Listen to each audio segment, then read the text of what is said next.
Tout ce que j'aime avec le cinéma, c'est d'incarner des choses invraisemblables. J'aime bien à la fois être déconnectée de la réalité et en même temps d'être dans un rapport au monde qui est assez humain sur les émotions. Et quand on est acteur, on est proche de ces émotions. On doit les refabriquer pour des personnages donc c'est vrai que toute la complexité des hommes en fait, et de leurs sentiments et des émotions par lesquelles ils sont traversés, toute leur ambiguïté, c'est des choses qui m'intéressent dans les films. Alors pour moi, la chose importante dans la vie, c'est de m'amuser et c'est le plaisir. C'est vrai que je n'aime pas du tout travailler dans la souffrance, c'est quelque chose qui ne me convient pas et j'aime embarquer les gens avec moi dans une aventure pour faire les fous quoi.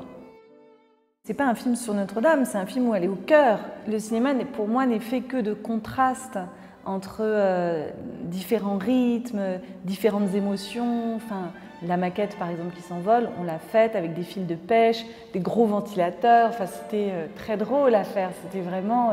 Et d'un coup, on a ce cadre qui est fait sur la maquette et on a l'impression qu'elle s'envole, alors que si on élargit, on voit bien qu'il y a des machines de tous les côtés pour la faire s'envoler.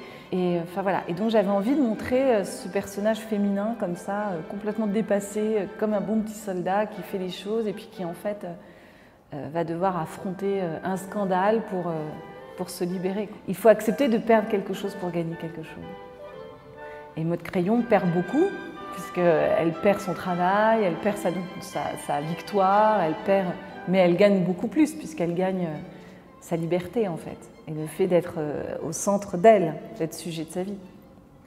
Quand j'ai fait la demande d'autorisation, j'étais la première personne à demander une autorisation pour tourner dans Notre-Dame. Personne n'avait jamais pensé à le faire, je pense parce que les gens devaient se dire que c'était impossible. Après, il y a eu le tournage, j'ai eu peur à chaque fois qu'il se passe quelque chose, etc. Et puis le tournage s'arrête, Notre-Dame, tout est dans la boîte, etc. On fait le montage est fini, et là, Notre-Dame brûle. Et donc, j'avais l'impression d'avoir quelque part filmé en mémoire, enfin, rendu immortel quelque chose qui était en train de mourir. Enfin, c'était très, très, très troublant. J'étais complètement perdue, enfin, je ne savais plus ce qu'il fallait faire de mon film, en fait. Si j'avais le droit de le continuer, c'était compliqué, parce qu'en plus, c'est une comédie, donc c'est difficile, quoi. Quand le film est fait, là, je suis terrorisée.